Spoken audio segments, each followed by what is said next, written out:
Bismillah.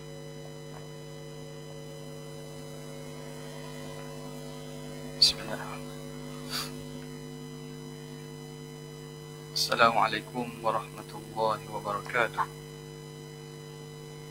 Alhamdulillahi rabbil alamin. Wa afdalus salati wa atamut taslim ala sayyidina Muhammadin asyrafil anbiya'i wal mursalin wa ala alihi wa sahbihi ajma'in. Subhanaka la ilma lana illa ma 'allamtana innaka antal alimul hakim. Wa la hawla wa la quwwata illa billahil aliyyil azim. Rabbi shrah li sadri wa yassir li amri wahlul 'uqdatam min lisani yafqahu qawli. Saddid lisani wahdi qalbi bihaqqi sayyidina Muhammadin sallallahu alaihi wasallam. Allahumma alhimna bil ilm wa zayyinna bil hilm wa akrimna bit taqwa wa jammilna bil afiyah.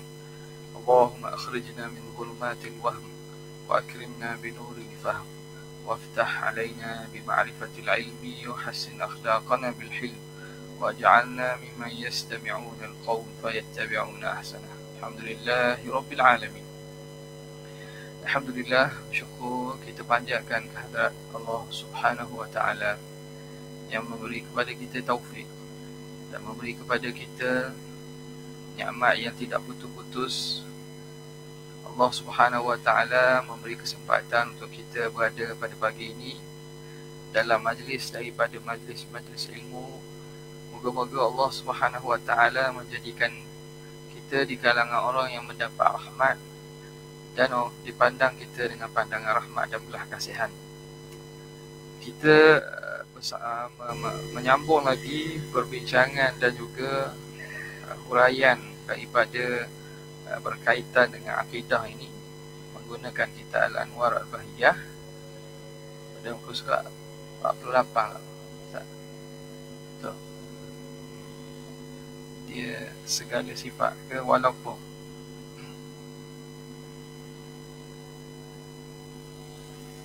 ke mana berarti? Oh, walaupun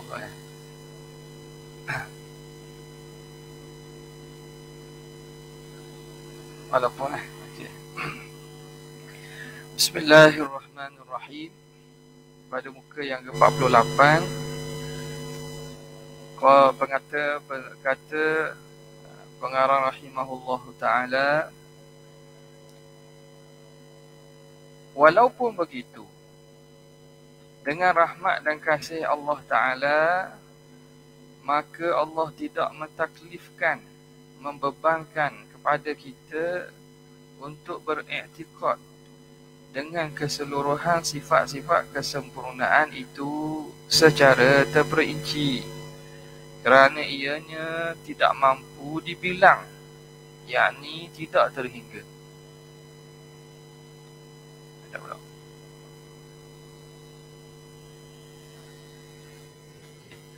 Setelah kita tahu bahawa perbincangan yang disebut dalam kitab kita ini, dia bincangkan berapa? Membincangkan 20 sifat, ataupun kita kenali sebagai sifat 20.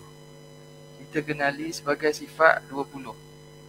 Apa yang perlu kita tahu bahawa sifat Allah ini bukan 20 saja. Sifat Allah ini bukan 20 saja. Jadi berapa sifat Allah Subhanahu wa taala? Segala sifat-sifat kesempurnaan semuanya milik Allah. Dan segala sifat yang kekurangan mustahil kepada Allah Subhanahu wa taala. Jadi berapa? Banyak mana? Jawapan banyak sangatlah. Maknanya dah bilang tu dah habis lah kita. Tuhan sempurna, maha tahu, maha indah, maha bagus, maha cantik, maha bijak, maha cerdik. Ikutlah apa-apa pun bahasa awak mari, segala kesempurnaan tu milik Allah Subhanahu wa taala. Tak cakap nak bilang. Tapi Allah Subhanahu wa taala, syariat kita tidak mewajibkan kita cari ataupun tahu semua perkara itu. Sebab itu dihadkan ada bilangan tu. Tujuan bilangan-bilangan itu dibuat ialah supaya kita tahu mana daripada sifat-sifat tu yang dianggap sebagai ummahatus sifat, asas kepada sifat-sifat. Kita tengok sendiri bahawa Asma'ullah al-Husna, Asma'ul Husna tu yang kita baca 99 datang dalam hadis. Tiba-tiba sifat yang kita belajar 20 saja. Mana lagi baki? Mana lagi baki 79 tu? Mana lagi? Ini kita kena faham bahawa yang dibincangkan dalam sifat ini ialah kita kata ibu dia, parti dia. Bukan kita kata sifat 20 tu makna hak lain tu bukan sifat. Mana lagi sifat Tuhan Ar-Razzaq? Mana lagi sifat Tuhan Al-Khaliq? Mana lagi sifat Tuhan kita kata Al-Muhyi yang menghidupkan, Al-Mumit yang mematikan, Ar-Razzaq yang memberi rezeki. Mana lagi? Apa kita tidak bilang dalam sifat 20? Jadi ulama kita dia tengok kepada sifat-sifat yang Tuhan sebut dalam Quran, yang datang dalam hadis, dia kata kita boleh simpulkan dia terhimpun dan tersimpan dalam sifat 20 juga. Dalam sifat kudrat tu, kudrat itu Allah Maha berkuasa, berkuasa memberi rezeki. Ar-Razzaq berkuasa menghidupkan. Al-Muhyi berkuasa mematikan. Al-Mumit berkuasa mencipta. Al-Khaliq berkuasa mencipta tanpa ada contoh. Al-Badi'. Tengok. Jadi bila kita faham situ, tak timbul isu orang kata sifat 20 ini mengarut je. Sifat Tuhan bukan 20, sifat Tuhan banyak. Orang tak faham ni. Sebab ulama tidak ada kata sifat Tuhan hanya 20. Tak faham? Tidak ada yang kata hanya 20. Bahkan dia akan sebut nanti daripada sifat-sifat. Lepas ni famimma yajibu li maulana jalla wa azza 20 sifah. Saya sebut dah sebelum ni kot ataupun akan datang nanti. Daripada sifat-sifat banyak yang ulama had ataupun simpulkan ada 20 inilah yang mana kalau kita faham 20 ni, hak lain kita akan faham dengan mudah. Nampak? Jadi menolak sifat 20 tu, kata sifat 20 ni sesat. Kalau menolak kandungan tu berat tu. Menolak sifat 20 dengan erti menolak kandungan pengajian. Dan kalau kita tolak kandungan pengajian, dalam sifat 20 tu bicara pasal apa? Bicara Allah wujud, kidam, bakok. Dahulu kata tolak nak kata Tuhan tak wujud. Nak kata Tuhan tak kidam, tak bakok. Berat tu. Sebab itu tak boleh kita senang-senang nak tolak sifat ini. Kerana apa? Kita kata tak ada zaman Nabi. Banyak perkara yang mana perkembangan ilmu ni datangnya setelah Rasulullah sallallahu alaihi wasallam wafat. Bahkan datang setelah para sahabat jadi pula. Jadi pula. Para sahabat wafat datang pada zaman tabi'in, zaman dibukukan ilmu pengetahuan. Zaman tu. Pada zaman awal, ilmu itu dibawa secara mulut, talaki. Nabi SAW ajar pada sahabat, sahabat terima. Apa yang dibawa? Benda samalah. Cuma bila berlakunya perkembangan ilmu ini, maka perlu kepada disusun ilmu secara sistematik. Disusun ilmu secara sistematik. Supaya apa? Supaya mudah untuk belajar. Okay. Terus kita masuk kepada muka surat yang seterusnya. Apa yang ditentukan kepada kita untuk mengetahuinya ialah apabila sahaja terdapat dalil-dalil akli. Dalil akli ni dalil akal. Dalil akal. Dipanggil dalil akli. Dan dalil nakli. Dalil nakli ni ialah dalil daripada nas Al-Quran ataupun hadis Nabi SAW. Dipanggil dalil akli. Dalil tu dalil akal.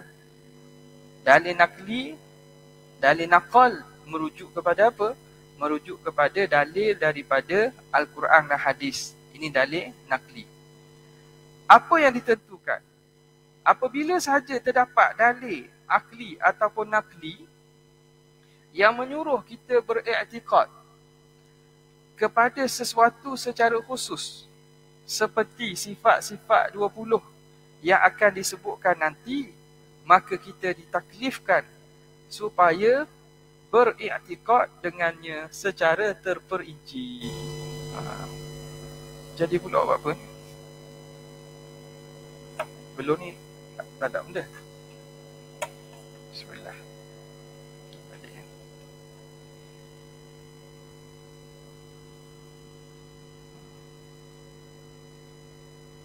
Sekejap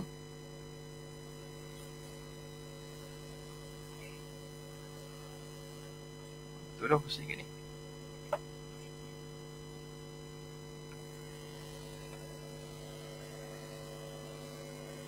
Tak boleh masuk tu. Okay. Jadi, bila saja ada dalil daripada akal ataupun nas Al-Quran dan hadis yang suruh kita beriktikad bahawa ada sifat kepada Allah Subhanahu Wa Taala secara khusus, seperti sifat-sifat 20 yang akan disebutkan nanti, maka kita ditaklifkan supaya beriktikad. Kita ditaklifkan supaya beriktikad secara terperinci.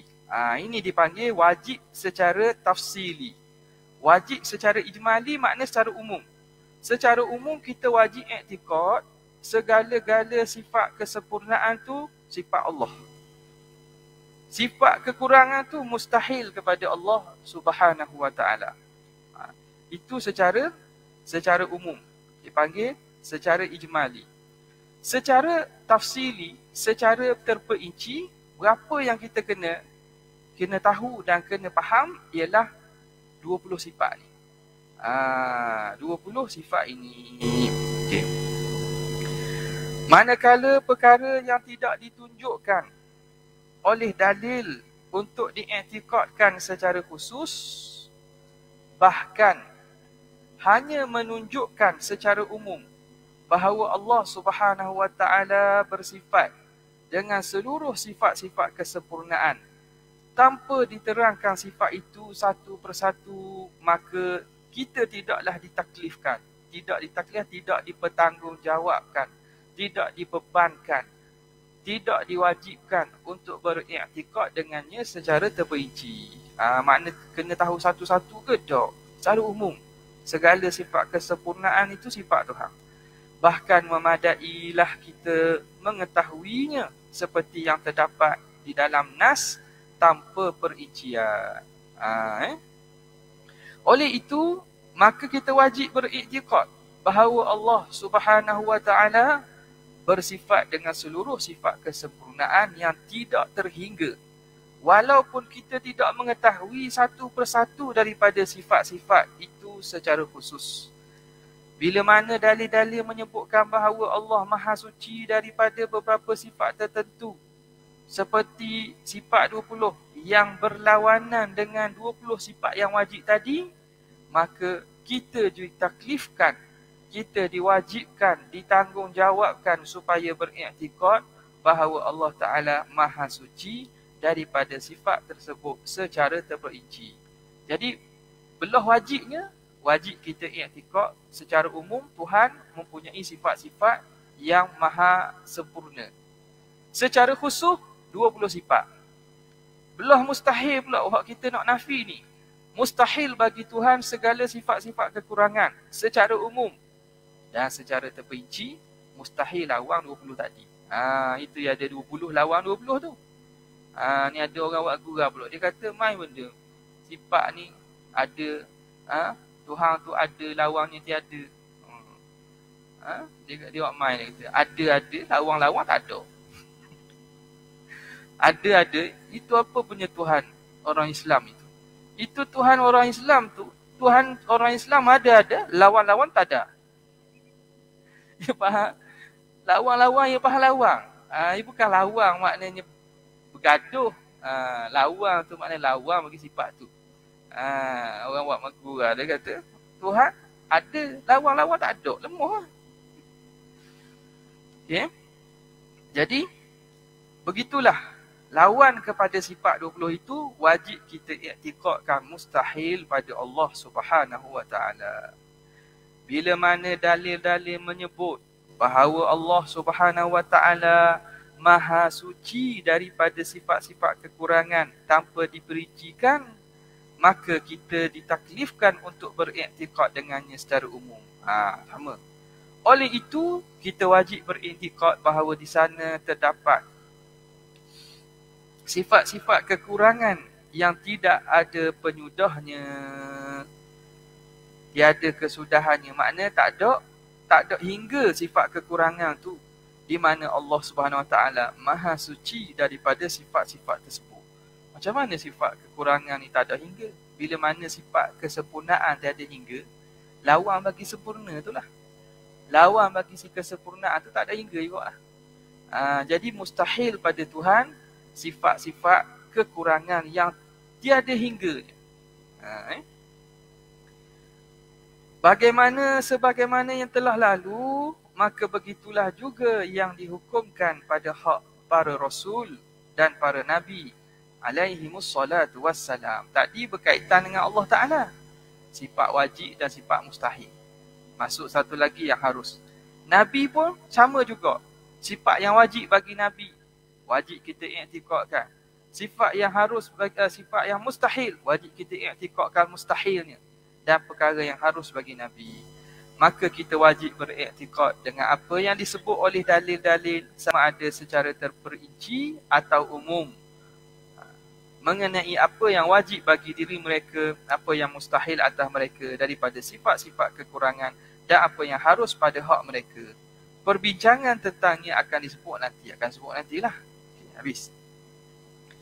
Kita masuk kepada masalah. Dia kata yajibu ala kulli mukallafin, wajib ke atas setiap mukallaf. Siapakah mukallaf? Berdasarkan kepada pengertian mukallaf seperti yang telah diterangkan dahulu, mereka ialah mukallaf ni siapa? Ialah orang yang pertama baligh, satu. Yang kedua berakal.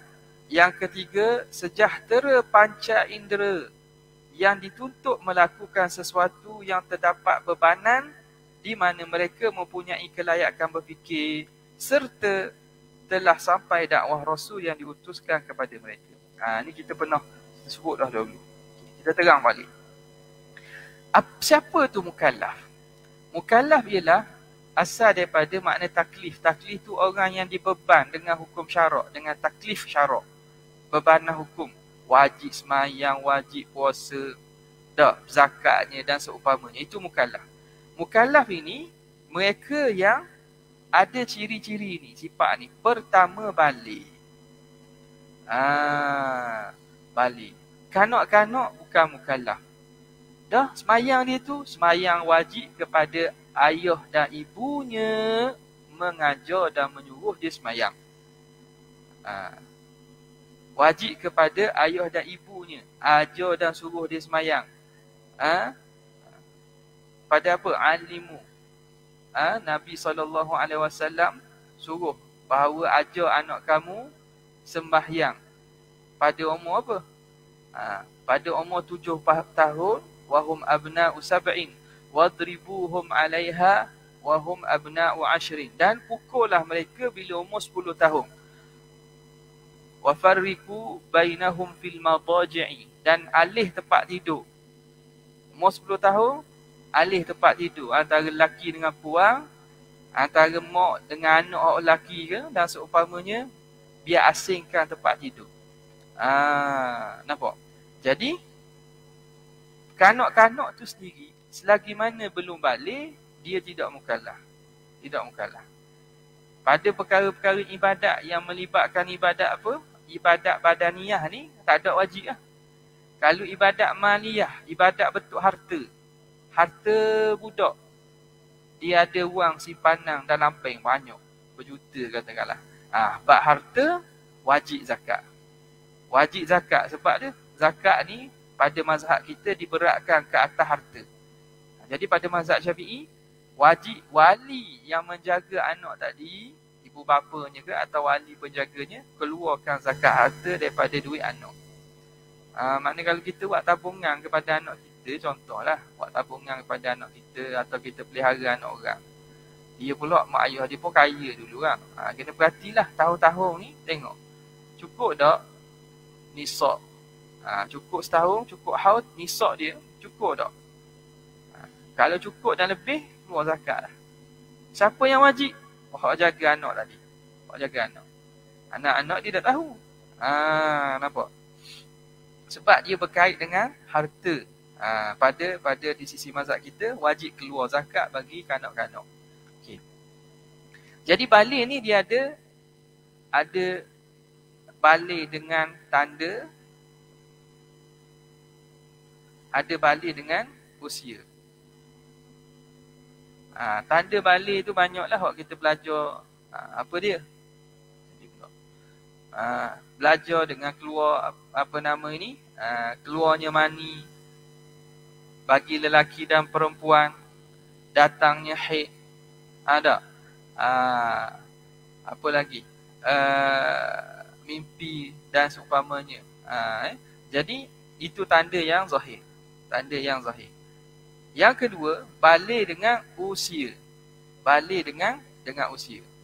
Jadi kena ingat, orang yang telah sampai 15 tahun sempurna qamariyah. 15 tahun qamariyah yang sempurna. Tahun apa? Tahun hijrah ni. Tahun Melayu ni. Hak ni, dia mari tanda tak mari tanda, memang baligh. Memang baligh. Jangan awak tak tahu pula. Umur besar dah, 20 tahun dah. Tanya. Masuk universiti dah. Awak balik lagi? Saya tak balik lagi. Umur 20 tahun dah. Tak balik lagi. Tak balik lagi. Dah bayang tak, saya tak balik lagi. Jadi, dia ada balik dengan usia. Balik dengan usia. Sebab itu, contoh. Balik dengan usia. Selain daripada balik dengan tanda. Sebab itu ulama buat masalah. Kalau orang tu tengah semayang, dia semayang rakaat pertama subuh. Rakaat kedua balik. Buat mana? Nak berhenti semayang ke nak terus semayang? Tengah semayang balik. Dia semayang subuh, rakaat pertama, dia tak balik lagi. Rakaat kedua dia balik. Nak buat mana? Nak berhenti semayang, pergi mandi ke mana? Jadi kita fikir, buat kerja benda semayang apa balik? Buat kerja benda semayang sampai balik. Dia balik dengan umur. Dia balik dengan umur. Bukan dia balik dengan alam keluar mani dan seumpamanya. Tengah semayang tu kata lemak dia, beranak dia, pukul giam. Pukul 6, 20 minit. Tak. Lepas tu maknanya dikira umur dia tu. Cukup 15. Cukup bukan masuk 15 Bukan masuk 15. Maknanya cukup penuh 15 pada waktu dia semayang. Jadi tengah dia semayang dia balik. Jadi hukum semayang dia diteruskan lah. Semayang dia tu boleh diteruskan. Tak batal, tak kena semayang mula.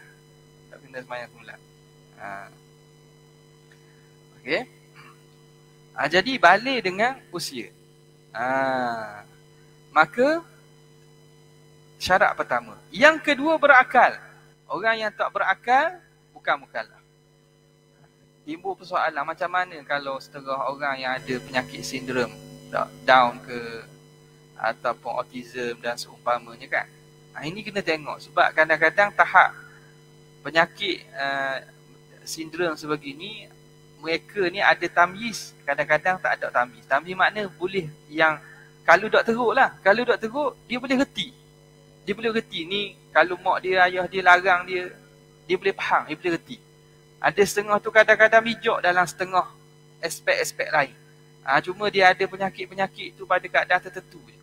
Maka yang ada akal ini, dia ini ada syarat mukallaf. Kalau tak ada langsung dah. Maka itu bukan mukallaf. Okay. Yang ketiga, sejahtera panca indera. Sejahtera panca indera. Panca indera yang dimaksudkan di sini ialah penglihatan dan juga pendengaran. Dua. Penglihatan atau atau dengar. Lihat atau dengar. Penglihatan atau pendengaran. Salah satu. Dengan arti kata, kalau seseorang itu dia buta, tapi dia boleh dengar, masih dikira mukallaf. Dia celek, boleh nampak, tapi dia pekak, masih dia boleh dengar. Yang bukan mukallafnya ialah yang tak boleh melihat dan tak boleh mendengar langsung. Tak ada panca indera penglihatan dan juga pendengaran, tak ada. Orang ini dia bukan mukallaf kalau dia sejak daripada sebelum balik dalam keadaan tu. Maknanya sejak kecil dia tu tak mendengar dan juga tidak melihat. Tidak mendengar dan juga tidak melihat langsung. Maka orang ini dia tidak ada jalan untuk belajar. Macam mana dia nak kenal Tuhan? Alat input untuk dia faham maklumat sama ada dia tengok, tapi dia tak boleh tengok. Input yang kedua ialah mendengar. Dia tak boleh dengar. Jadi dia terhalang daripada sumber untuk masuk maklumat. Dari kerana itu, dia tidak dikira sebagai mukallaf. Tak dikira sebagai mukallaf. Salah satu. Okey. Ingat. Ni kita buat dash ke apa ni? Yang dituntut. Ini sebab kita terjemuh kitab ni. Ini kalau ikutnya dia nak mentakrifkan maksud taklif mukallaf itu. Sebab tu kita buat tanda tu. Yang dituntut melakukan sesuatu yang terdapat bebanan di mana mereka mempunyai kelayakan berfikir. Mana? Mereka inilah yang mana dikenakan bebanan syarak dan mampu berfikir mereka ini. Serta syarat yang keempat, telah sampai dakwah Rasul yang diutuskan kepada mereka. Sampai dakwah Rasul. Okey. Berkaitan dengan dakwah Rasul ni, ulama mengatakan bahawa antara syarat untuk orang itu dikira mukallaf dan dikenakan pahala atau dosa atas amalan dia, mesti sampai seruang tu. Kita panggil sampai seru. Sampai seruang Nabi dan Rasul tu yang diutuskan kepada mereka. Maka Nabi Muhammad SAW dia diutus pada seluruh bangsa, seluruh umat. Adapun nabi-nabi terdahulu, mereka diutuskan kepada kaum mereka, bangsa mereka saja. Jadi bangsa-bangsa lain yang tidak sampai, hak tu bukan mukallaf. Hak tu tidak dikira sebagai dosa kalau mereka melakukan kesalahan. Nampak tak? Tidak dikira dosa. Sebab apa? Sebab mereka tidak diutuskan kepada mereka seruan risalah. Ambil makna ini berdasarkan firman Allah Subhanahu Wa Taala, "Wa ma kunna mu'adzibina hatta nab'atha rasula." Sesungguhnya kami tidak akan azabkan, kami tidak akan kira dosa dan azabkan seseorang sehingga kami utus rasul. Fahamnya bila Tuhan tidak utus rasul, tak ada dosa. Jadi mereka yang hidup dalam kelompok ini, yang tidak diutus rasul ni, mereka tidak masuk neraka. Terselamat daripada neraka. Sebab itu kata pengarang, maka dapatlah anda mengetahui bahawa ahli fatrah, jangan baca ahli fitrah. Ahli fatrah. Ahli fatrah ni maksud daripada futu. Futu ni makna kosong, tak ada, hampa. Makna zaman tu tak ada rasul. Ahli fatrah. Kok baca apa nama ni, baca hak Jawi ditulis gitu, kita baca fitrah pula. Bukan fitrah, fatrah. Ahli fatrah merupakan golongan yang terselamat daripada azab neraka. Sekarang ditakrifkan siapa ahli fatrah ni? Ahli fatrah ialah mereka yang tidak sampai seruan Nabi terdahulu dan tidak diutuskan Rasul yang mendatang. Nabi dulu, dakwah Nabi dulu dah sampai ke dia? Tak hafal ke dia? Dengan makna tidak diutuhkan untuk dia Nabi hak dahulu. Dan tidak sampai dakwah Nabi hak akan datang ke dia. Tidak diutuhkan Nabi yang akan datang kepada dia. Contoh kata seperti Bani Israel yang hidup antara zaman Nabi Musa dan Nabi Isa. Bani Israel yang duduk antara zaman Nabi Musa dan zaman Nabi Isa.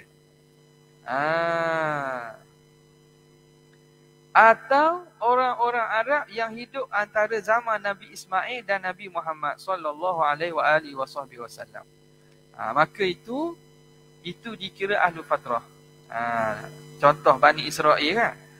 Mukallaf hak duduk zaman Nabi Musa. Dan yang ada menerima wahyu tu ada pada zaman itu. Kemudian ahli fatrah zaman yang tak ada rasul. Tak ada rasul.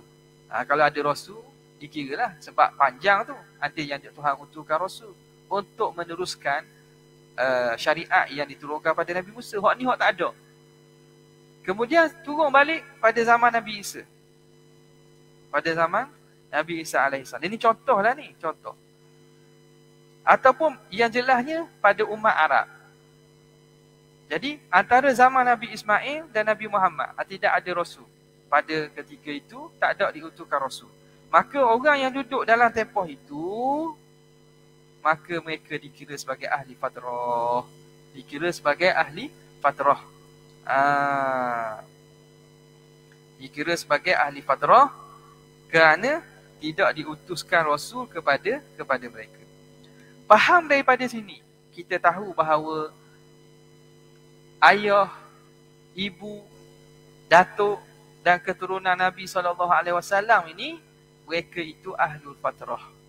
Mereka itu ahlul fatrah. Dan mereka bukan ahli neraka, tak masuk neraka. Mak ayah Nabi, datuk Nabi, moyang Nabi, keturunan Nabi ni, mereka itu ahli fatrah. Kenapa kita kena faham itu? Sebab ada sebahagian yang ambil kefahaman daripada hadis tanpa melihat kepada keseluruhan ayat Quran dan juga hadis-hadis lain. Dia kata, dan ni kita biasa dengar lah, kalau kita tengok dalam YouTube dan seumpamanya kan, dalam FB, orang jadikan isu. Mak ayah Nabi ni di mana? Syurga ke neraka? Sampai mereka jadikan isu itu isu akidah pula. Bukan isu akidah tu, nak tahu kedudukan mak ayah Nabi tu. Nampak tak? Bukan isu akidah dengan maksud keimanan, kita wajib beriman apa-apa, tak ada pun. Tapi mereka besar-besarkan perkara itu. Nampak ni satu adab yang tak baik terhadap Nabi SAW. Dari segi zahirnya, kalau kita, mak ayah kita, orang kata masuk neraka mak ayahmu. Nampak tak? Adakah tidak mengguris hati kita? Pasti akan mengguris hati kita. Contoh hatta orang baru masuk Islam sekalipun. Baru masuk Islam, mak ayah bukan Islam. Bila disebut begitu, tidakkah itu mengguriskan hati, menyebabkan perasaan kita jadi tak baik, sebab kita rasa tak senang hati. Walaupun kita tahu mak ayah kita yang belum Islam tu, tak masuk Islam lagi, memang bukan ahli syurga, dan mereka bila dah Islam dan neraka lah. Tapi sebut sebegitu itu satu perkara yang buruk adab. Apatah lagi kalau kita sebut kepada Nabi SAW. Okey, jadi kita kena terang sikit. Kenapa berlakunya pandangan sebegini dalam masyarakat atau kefahaman ni? Kerana datang dalam hadis sahih, ada diceritakan bahawa seorang sahabat datang kepada Rasulullah sallallahu alaihi wasallam, dia tanya, "Ya Rasulullah, aina abi?" "Ya Rasulullah, ayahku kat mana?" Tanya, "Ayahku kat mana?" Lalu Nabi kata, pemuda ni yang tanya ni, lelaki yang tanya ni, ayah dia itu tidak beriman, mati dalam keadaan jahiliah. Mati dalam jahiliah. Maka Nabi kata, "Abu kafinar." Ayah kamu dalam neraka lah. Kerana dia tidak beriman, tak sempat beriman dengan aku. Tak. Dia sempat zaman tapi tak beriman. Dia tak beriman. Dia mati dalam kufur. Maknanya dia sempat dengan dakwah Nabi, tapi dia tak beriman dengan Rasulullah. Maka bila begitu, lelaki ni sedihlah. Beritahu ke ayah dia, walaupun dia tahu ayah dia tu tak beriman kan Nabi. Abu kafina. Dia pun beredar, Nabi panggil, mari balik. Inna abi wa abaka finnar. Sesungguhnya ayah aku dan ayah kamu dalam neraka. Itu yang jadi isu tu. Inna abi wa abaka finnar. Sesungguhnya ayah aku dan ayah kamu dalam neraka. Jadi mereka yang faham zahir daripada hadis ini, mereka kata, oh Nabi apa sendiri kan? Sehingga kata bukan saya yang kata, tapi Nabi yang kata. Nabi yang kata ayahnya dalam neraka. Jadi kita nak percaya Nabi ke kita nak percaya ulama? Oh, dia buat kok tu pula. Nabi kata ayah dia dalam neraka, ulama kata ayah Nabi ni bukan masuk neraka sebab ahlu fatrah. Nak percaya Nabi ke nak percaya ulama? Tengok, dia buat. Orang dengar pun jadi kejut lah. Oh, bukan nak percaya ulama, mesti nak tolong Nabi. Dia tak faham tu. Pertama, kefahaman tu salah dah tu. Kefahaman tu, ulama yang mensyarahkan kepada hadis tadi. Mensyarahkan pada hadis, bukan tengok hadis tu ni kata pemahaman yang singkat terhadap nas-nas Al-Quran yang bawa kepada berlakunya pemahaman yang salah ni. Dan nak letak mana ayat Quran yang Tuhan kata kami tidak akan azabkan sesuatu golongan sehingga kami utus Rasul. Okey, ayah Nabi dah ke dengan Nabi? Nabi tak lahir wafat dah. Nabi tak lahir lagi, dia meninggal dah. Dan macam mana nak kata? Dah nak tolak ayat Quran yang mengatakan tu kami tidak akan azab sehingga utus Rasul. Mak Nabi pun tak sempat. Ayah Nabi tak lahir lagi, dia meninggal dah. Jadi nak kata, macam mana kalau kita kata gitu, kita terpaksa tolak ayat Quran. Mak Nabi meninggal. Masa Nabi kecil, tak bangkit jadi Rasul lagi, bangkit jadi Rasul umur 40 tahun. Datuk Nabi pun meninggal masa Nabi masih kecil. Nampak? Jadi bila begitu, kita sebab itu tak boleh pegang dengan sebahagian nas ataupun sebahagian ayat. Afatu'minuna bi ba'dil kitab wa takfuruna bi ba'd. Nak beriman dengan sebahagian je ke nak dengan kemudian tolak hak lain ke? Sebab itu kepahaman cetek ni menyebabkan jadi salah faham. Bukan masalah tolak hadis, bukan masalah kita nak ikut Nabi ke nak ikut ulama, bukan. Masalahnya awak bukan ikut Nabi, awak ikut faham awak. Kamu mengikut kefahaman awak terhadap hadis Nabi. Kita ikut kefahaman ulama terhadap hadis Nabi. Maka bila begitu, apa yang ulama syarah dan terangkan berkaitan dengan hadis ini? Nabi kata ayah aku, inna abi wa abaka finnar. Ayahku dan ayahmu dalam neraka. Maka di sini kita lihat sebahagian ulama dia menerangkan maksud Nabi daripada ayahku abi itu ialah Abi Talib. Abi Talib. Kenapa? Kerana kita maklum bahawa setelah mak Rasulullah meninggal, datuk dia meninggal, siapa yang jaga dia? Abi Talib. Duduk dengan Abi Talib. Tak. Duduk dengan Abi Talib buat macam anak sendiri dia. Abi Talib buat macam anak sendiri dia. Maka dia ajaknya pergi meniaga ke Syam. Dia panggil Abi Talib Abi. Dia panggil mak isteri Abi Talib Umi. Mak kepada Sayyidina Ali. Jadi gelaran Abi ni kena kepada apa? Kepada Abi Talib. Kena Abi Talib. Ada ke bahasa Arab? Ulama datang pula. Dalam bahasa Arab ada. Pada Abi Talib itu bukan ayah. Pakak dia apa? Pak saudara. Dia adik-beradik dengan ayah Nabi Abdullah.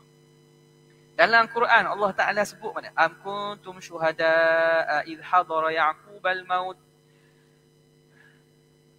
Am taquluna inna Ibrahim wa Ismail wa Ishaq wa Ya'qub wal asbat. Am kuntum syuhada' idh hadara Ya'qub al-maut. إذ قال لأبيه أم كنتم شهداء إذ حضر يعقوب الموت إذ قال لبنيه ما تعبدون من بعدي. Tidakkah kamu menyaksikan ketika mana kamu menjadi saksi ketika mana datangnya kematian kepada Nabi Yaqub. Bila Nabi Yaqub nak meninggal, Apa dia kata, dia pesan kepada anaknya? Idh qala li banihi ma ta'buduna min ba'di. Apa yang akan kamu sembah selepas daripada aku mati ni? Nabi Yaqub sebelum nak wafat, dipanggil lah ke anak-anak dia. Dia kata, mu nak sembah apa ni? Dia nak supaya anak-anak dia ni ikut kepada agama yang benar. Jadi, ma ta'buduna min ba'di. Qalu, maka anak Nabi Yaqub jawab, qalu na'budu ilahaka. Kami akan sembah Tuhan kamu, Allah. Wa ilaha abaika, dan Tuhan bapak-bapak kamu. Tengok sini. Dalam bahasa Arab, wa ilaha abaika, Tuhan kamu dan Tuhan bapak-bapak samalah, Allah lah. Siapa? Wa ilaha abaika Ibrahim wa Ismaila wa Ishaqa ilahan wahida, Tuhan yang satu. Dalam Quran, Allah Ta'ala sebut abaika tu, bapak-bapak kamu. Siapa bapak dia? Bapak kepada Nabi Yaqub. Disebut Ibrahim wa Ismail wa Ishaq. Okay. Ibrahim nisbah kepada Nabi Yaqub siapa? Ibrahim, Yaqub anak Ishaq. Ishaq anak Ibrahim. Jadi bila dalam ayat itu dia kata, kami akan sembah Tuhan kamu wahai bapakku. Siapa Tuhan kamu? Tuhan kamu dan Tuhan bapak-bapak kamu. Siapa bapak kamu? Ibrahim, Ismail dan Ishaq. Ibrahim, Ismail dan juga Ishaq. Okay. Nabi Ibrahim nisbah kepada Nabi Yaqub ialah Datuk ah. Toki. Yaqub bin Ismail bin Ibrahim. Jadi Ibrahim itu datuk. Datuk kepada Nabi Yaqub. Dipanggil abun juga. Dan dalam bahasa Arab, datuk dipanggil ab. Dipanggil juga ab. Kalau ikut istilah jadun. Tapi abun ini pada bahasa merujuk kepada datuk. Abul ab. Yang kedua Ismail. Ismail ni apa kaitan dengan Nabi Yaqub? Pak saudara. Yaqub anak kepada Ishaq. Adik-beradik Ishaq, abang kepada Ishaq ialah Ismail. Jadi abaika Ibrahim wa Ismaila. Ismail di situ dipanggil abak. Bapak-bapaknya. Bapak-bapak. Jadi pak saudara pun dipanggil ab. Secara majas dalam bahasa. Dalam bahasa, pak saudara pun dipanggil ab. Berdasarkan ayat Quran. Lepas tu, wa Ishaq. Ishaq ni siapa? Baru ayah betul. Ishaq ni baru ayah betul. Nampak tak? Yaqub anak pada Ishaq. Jadi di sini, dalam ayat ini Tuhan kata, wa ilaha abaika Ibrahim wa Ismail wa Ishaq. 3 orang ni dipanggil abak. Bapak-bapak belaka. Datuk pun dipanggil ab, pak saudara pun panggil ab, ayah suku memang panggil abung lah. Jadi menunjukkan bahawa ulama mendatangkan hujah ini kata bahawa yang dimaksudkan oleh Nabi Abi itu ialah Abi Talib. Abi Talib. Maka benda perkara itu di sisi para ulama mereka mengatakan mak ayah Nabi. Kita mak Nabi pula. Mak Nabi datang dalam beberapa riwayat Nabi SAW kata, aku meminta kepada Allah ayyastaghfira li ummi, untuk minta keampunan bagi ibuku. Famana'ani, tapi Tuhan larang aku minta ampun bagi ibuku. Lepas tu aku minta Allah Ta'ala untuk ziarah ibuku. Mak Nabi mati di Abwa. Tak, di Abwa. Tempat antara Mekah dan Madinah. Dan aku minta supaya Allah izinkan untuk ziarah ibuku. Lalu Allah Ta'ala izinkan. Jadi mereka faham, Nabi kata, aku minta kepada Allah supaya aku dapat minta ampun kepada ibu aku, Tuhan tak beri. Aku nak minta supaya Tuhan izinkan aku minta ampun. Tapi Tuhan tak beri. Dia faham Tuhan tak beri itu makna ibu Nabi ni bukan orang yang layak untuk dapat keampunan. Dia faham ni bukan ahli syurga. Dia faham kot tu. Ulama, tu fahaman beza tu. Ulama kata kenapa Allah Ta'ala tak izinkan untuk minta keampunan? Sebab dia bukan mukallaf. bukan mukallaf. Ahli fatrah. Ahli fatrah. Bila ahli fatrah nak minta apa? Dosa tak ada. Macam kanak-kanak lah. Kanak-kanak. Doa masa apa? Masa sembahyang. Mayat kanak-kanak. Tak. Allahumma filahu tu ya, sebab itu tu. Lepas tu Allahumma ja'alhu faratan li abawaihi wa dhukhran lahuma. Sebab itu lepas kalau jenazah kanak-kanak lepas ditanamkan orang nak talqin. Orang nak talqin, jangan buat warak pula pergi talqin. Nak talqin kalau buat pula ni nak buat mana? Talqin si mati tak ada sebab dia tidak disoal. Kanak-kanak tidak disoal sebab bukan mukallaf. Ada pula rajin buat tahlil. Kanak-kanak hak tak cukup umur meninggal. Bukan balik lah kalau cukup umur tu makna keguguran. Tak balik lagi. Maka tak perlu talqin pun tidak disunatkan, apatah lagi tahlil. Kalau tahlil arwah hak lama-lama tak apa. Sempena buat tahlil arwah hak lama-lama. Tapi kanak-kanak tak ada. Sebab apa? Sebab mereka bukan mukallaf. Tak ada dosa. Jadi nak minta apa? Sebab itu bila Nabi kata aku minta pada Allah untuk izin supaya memohon keampunan, Tuhan tak izin. Kenapa? Dia faham kerana ibu Nabi ni neraka tak. Tapi kerana bukan mukallaf. Kerana dia ahlu fatrah. Jadi bila kita faham, ulama dia faham nas tu bukan tengok satu saja hadis. Ayat Quran tak mana? Hak Tuhan kata kami tidak akan azab sehingga kami utus rasul. Jelas-jelas ayat tu kata tidak berdosa dan bukan ahli neraka, tidak diseksa orang yang zaman tu tak ada rasul diutuskan. Maka termasuk dalam itu ibu bapa Nabi, tok Nabi dan seterusnya keturunan Rasulullah sallallahu alaihi wasallam. Maka seterusnya tengok ni. Nampak dah tu tak? Daripada keterangan yang telah lalu, makrifat bermaksud. Wallahu ta'ala ala wa alam. Di situlah. Ada soalan? Ada. Kalau tak ada, sekadar itu saja untuk kali ini. Wabillahi taufiq wal hidayah. Wassalamualaikum warahmatullahi wabarakatuh.